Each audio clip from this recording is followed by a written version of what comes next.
Kamala Harris, do you think Joe Biden did anything wrong? Are you okay with this kind of behavior? Would you allow this kind of behavior in the Kamala Harris White House? Will members of your family be dealing with foreign countries the same way Hunter Biden and James Biden dealt with foreign countries when you're president of the United States?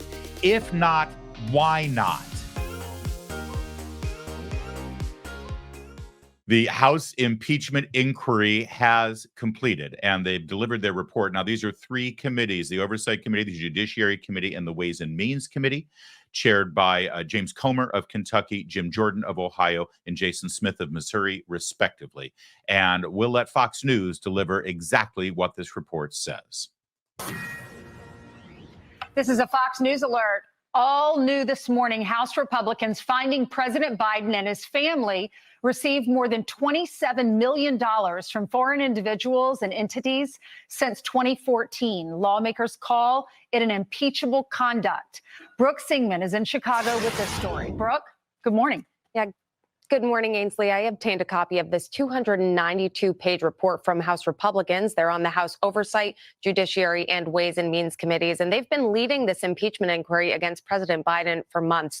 So they said their investigation found that President Biden engaged in impeachable conduct and said he abused his office and, quote, defrauded the United States to enrich his family. Republicans revealed that since 2014, the Biden family and its associates received more than $27 million from foreign individuals and entities. Let me jump in here for a quick second. Everyone catching this language being used? The Biden family acquired $27 billion at least from foreign individuals, foreign countries. And by the way, just so you know, it's amazing to me that no one ever really points this out, but I would like to take a moment to point it out. It's not like the Biden family is doing business with Sweden, right? It's not like, half of the $27 billion is coming from our friends in the Great White North in Canada. It's not like they've ventured into all of these great new, financial agreements with, France. It's Russia. It's China. It's Kazakhstan. It's Ukraine. It's all of these countries who are, kind of have a reputation for being corrupt. And, by the way, not the friendliest to the United States of America. And this all happened while Joe Biden was vice president of the United States. $27 billion. Excuse me. I'm so sorry. $27 million.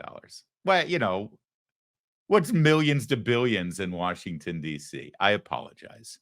Unlike Anderson Cooper, I will correct myself immediately. $27 million. But for what? And here's the amazing thing about this entire crime. No one has been able to articulate on behalf of the Biden family, on behalf of Hunter, brother James, or the big guy, Joe himself. They've never been able to say, oh, this is totally legitimate. Here's what we did to earn that money. Blank. Have you noticed that? All you hear from Joe is, oh, there's nothing illegal about what my son did. That has been looked at. This is old news, and there's nothing. No, wait, hold on. Let's take for granted that there was nothing illegal. Could you at least tell us what he did to earn the money? What was the service or product provided to earn $27 million? They can't answer that. We know what the product was. It was the big guy. Okay, a little bit more here, and then we'll break it down. They also found that while Biden was serving as vice president, the Biden family got more than $8 million in loans from Democratic benefactors. And they say those loans have not been repaid. So this report says, in part, quote, as vice president, President Biden actively participated in a conspiracy by, among other things, attending dinners with his family's foreign business partners and speaking to them by phone, often when being placed on speakerphone by Hunter Biden. Republicans are calling out a 2014 dinner that Hunter Biden and his father attended with a Russian oligarch. After that dinner, the oligarch wired $3.5 million to Hunter Biden's firm. Now, this report says, quote, several witnesses testified that Hunter Biden invoked his father in business dealings with Romanian, Chinese, Kazakhstani, and Ukrainian companies, resulting in millions of dollars flowing to the Biden family. They're also calling out Biden for his handling of classified documents. House Republicans are now calling for Biden to be impeached. All right. So now, of course, the initial response to all of this is, oh, who cares now? He's not the nominee, right? Who cares? This doesn't matter. This is all politics. None of it matters. Well, I guess if you don't care about the rule of law or the Constitution or abuse of power, and, you're right, he's not the nominee anymore, but can I just remind everybody of one small little teensy-weensy detail that you may have overlooked? He's the president. That guy right there, whose family made $27 million from foreign adversaries to this country. He's the president of the United States. I mean, he doesn't know it, but we do. All right, we'll get into the whole, it doesn't matter, it doesn't matter. You sure as hell bet it matters. And we'll get into that in a second. But let's get to the details of this real fast. John Solomon from justthenews.com has a very good write-up here. Republican-led House committees leading the impeachment probe into Joe Biden concluded Monday the president engaged in impeachable conduct by helping to enrich his family with millions of dollars in business schemes that traded on his name and then defrauded voters by lying to cover up the scandal. I want to emphasize that here, because this goes well beyond what he did when he was vice president and he was selling his office and selling his plane and selling access to himself for his family to get rich. And of course, when I say his office and his plane, I mean our office and our plane. All right, but it goes well beyond that. The most damning part of this is what happened while he was president, when he engaged in obstruction of justice and a cover-up through his Justice Department. So let's skip down here in this very good write-up. All right, to the details. Let's start here. Biden family received more than $27 million from foreign sources. The committee's investigation found Hunter Biden and other family members received over $27 million from foreign sources. These funds were often obscured in shell companies to hide their true origin, the committee says. Some of the funds sent from China, for example, ended up directly in Joe Biden's bank account. Shell companies, I don't know if you know what that means. They set up a bunch of different LLCs, all right, with all these different names involved with them. It's like there was a new company being formed every other month. And they ended up with upwards to 30 different companies. And each company had their own bank accounts, many of them offshore bank accounts.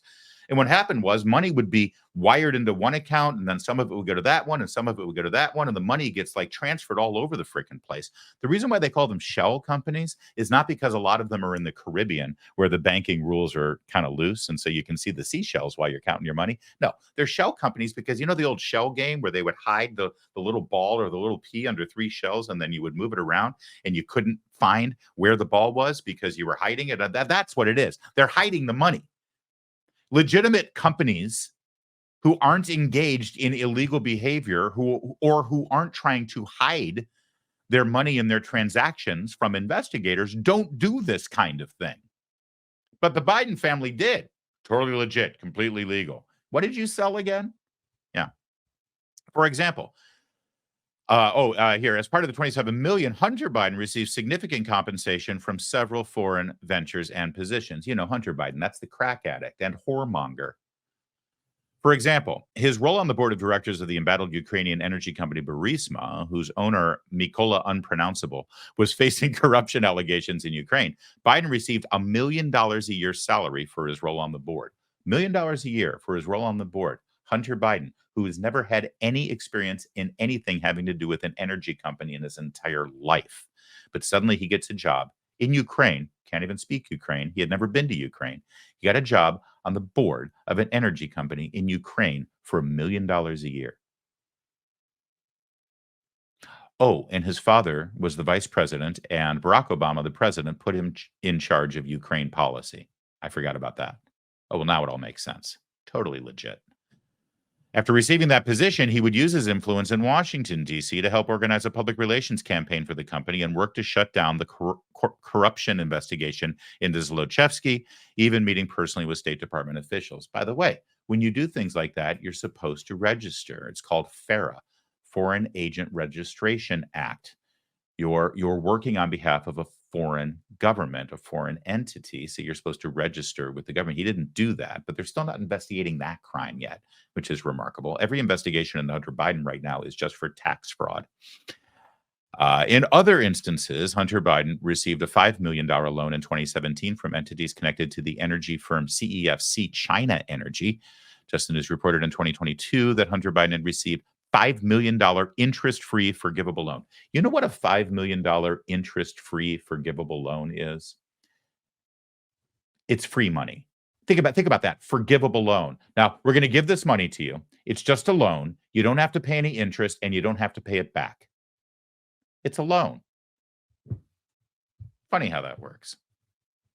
$5 million. Emails from Hunter Biden's abandoned laptop show that the loan was intended to benefit the Biden family, referred to as the BD family. Biden's status as vice president, a selling point in the investigation from the members of the House, went into great detail about how it was all because he was vice president. None of this business, none of this money, none of these transactions ever occur if Joe Biden is not vice president. Also, this is very important. The committee identified significant financial assistance to Biden family members from Democratic donors.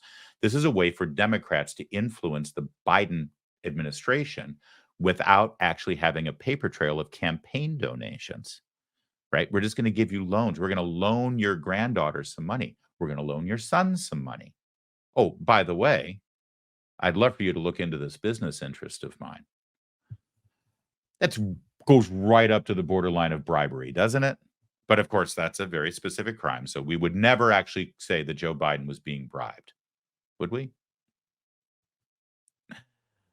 The committees argue that the Biden family used Joe Biden's positions of public trust to obtain over $8 million in loans from these donors.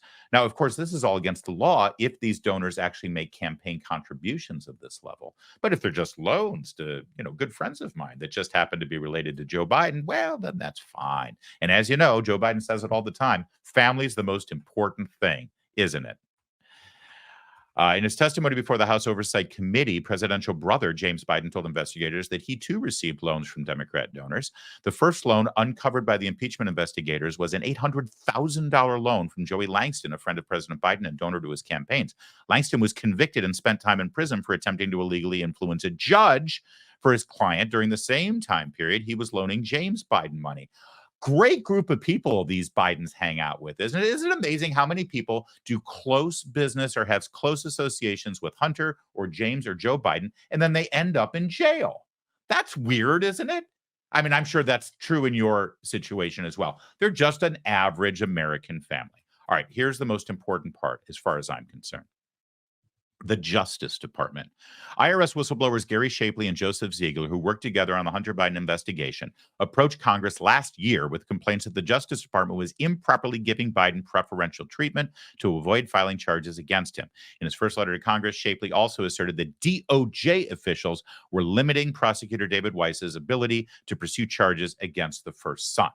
This is obstruction of justice. This is obstruction of justice. This is obstruction of justice. And if this were a Republican, there'd already be a perp walk going on. In one episode that illustrates the whistleblower's frustrations, Assistant U.S. Attorney Leslie Wolf, that's a Biden appointee, a deputy to Weiss, intervened to stop a search warrant at Joe Biden's Delaware home over optics concerns, despite admitting there would be evidence at that location, Shapley testified. AUSA Wolf told investigators they should not ask about President Biden during witness interviews, even when the business communications of his son clearly referenced him. That's Joe Biden's Justice Department, appointees of the president intervening in a criminal investigation saying, don't ask about Joe Biden. That's obstruction of justice. That's high crimes and misdemeanors. In another instance, the IRS whistleblowers said that they were prevented from pursuing evidence that indicated additional crimes were committed by Hunter Biden. Federal prosecutors recently confirmed in a California tax case against Biden what Shapley has told Congress since last year, that they possessed evidence of potential Foreign Agents Registration Act violations. That's what I was talking about, FARA, but that the IRS investigators were precluded from pursuing it further. It's obstruction of justice, and it's the use of the Justice Department to protect the president and his family from criminal prosecution. And let's not forget, 1 year ago, July of 2023, when these whistleblowers came forward, they were 2 weeks away from a plea deal that David Weiss, the U.S. attorney in Delaware, had negotiated with Hunter Biden's lawyers, that everyone agreed to and signed off on, that would have given Hunter Biden immunity from any other charges going forward. The judge in that case threw that plea deal out, and it only happened because Chairman of the House Ways and Means Committee, Jason Smith, engineered this fantastic and rock-solid, airtight testimony from these two whistleblowers who have been absolutely destroyed, or they've attempted to destroy them, destroy their reputations by people who are working at the IRS, people working at the Justice Department, and of course, the mainstream media. Joe Biden is corrupt. His family is corrupt. They are criminals. And he is guilty of high crimes and misdemeanors and obstruction of justice. Quickly, one more thing from the Oversight Committee and their announcement of this. The evidence produced by our impeachment inquiry is the strongest case for impeachment of a sitting president the House of Representatives has ever investigated. Stronger case than Donald Trump, stronger case than Bill Clinton, stronger case than Richard Nixon, stronger case than Andrew Johnson. Right? It was Andrew Johnson was the last one. Yeah, before that. Right here. Evidence shows that department officials slow-walked the investigation, informed defense counsel of future investigative actions, prevented line investigators from taking otherwise ordinary investigative steps, and allowed the statute of limitations to expire on the most serious felony charges. This is corrupt stuff. It's incredibly corrupt stuff. But I know what you're saying, and I know what the media is saying, and sadly, I even know what some Republicans are saying. Who cares? What's the big deal? What does it matter? What difference does it make? He's not the nominee. Let's move on. Really? Is that where you are on this? Is it? Okay. I get it. Yeah, you're right. Kamala Harris is the problem now, right? Yeah, Joe Biden, we've already destroyed him. Trump's already beaten him, right? So let's just move on. Okay, fine. Except for this. Law and order. Right and wrong. And the fact that Nancy Pelosi would impeach Donald Trump if he woke up on the wrong side of the bed, if she has the opportunity. You want to unilaterally disarm? Oh, can't we move on? Enough with the impeachments. No, not really. Because the reason why you impeach presidents over nothing like they did to Donald Trump is so the next president can get away with it when he's guilty of the most heinous crimes and misdemeanors that a president has ever conducted in office. Because, oh, we're just tired of the impeachment thing. It's just so political. Oh, so is that why you trumped up charges against Donald? So that when a real criminal came by, you can say, oh, it's just political. Sorry. It doesn't work that way. We care about the Constitution. We care about right and wrong. And by the way, oh, the politics of it doesn't matter anymore because he's not even running for re-election. Yeah, you know what? There's a lot of other people running for re-election. Let's start with members of the House of Representatives. There are a lot of Democrats who would love to not have to vote on these articles of impeachment. You see, when Democrats line up and they say, nope, we shouldn't impeach Joe Biden over this, what they're telling the people who live in their district that they're just fine with this kind of corruption. And there's a lot of Republicans who are running in those House districts right now who would love to go knocking on the door saying, look at what Joe Biden did. Here's the evidence. And your Democrat congressman thinks it's just fine because he voted no on impeachment proceedings. Will you put me in the House in his place and I'll take law and order seriously? So let's say the Republicans get enough votes to send the articles of impeachment to the Senate. Well, they're never going to convict. Well, guess what? Nancy Pelosi and the Democrats knew they would never convict Donald Trump the 2 times they impeached him, but they sent it anyway. Why? Because they know what they're doing. I hope the Republicans do. Because once it went to the Senate, then senators had to have a moment of truth where they voted up or down on impeaching Donald Trump. And some of those Republicans got squishy, didn't they? And they voted, yes, we should impeach him. Well, I bet there's quite a few Democrats right now in some not so safe states who don't want that moment of truth. Between now and Election Day, the last thing they want is to let the people of their states, like Wyoming and like Pennsylvania, the last thing they want is to tell the people of their states that they're just fine with Joe Biden-style corruption. One other person involved here. That would be the aforementioned Kamala Harris. You move this impeachment forward, Kamala Harris has to speak to it. Kamala Harris, do you think Joe Biden did anything wrong? Are you okay with this kind of behavior? Would you allow this kind of behavior in the Kamala Harris White House? Will members of your family be dealing with foreign countries the same way Hunter Biden and James Biden dealt with foreign countries when you're president of the United States? If not, why not? And will you pardon any member of the Biden family? This is how it's done, Republicans, and this is what needs to be done today.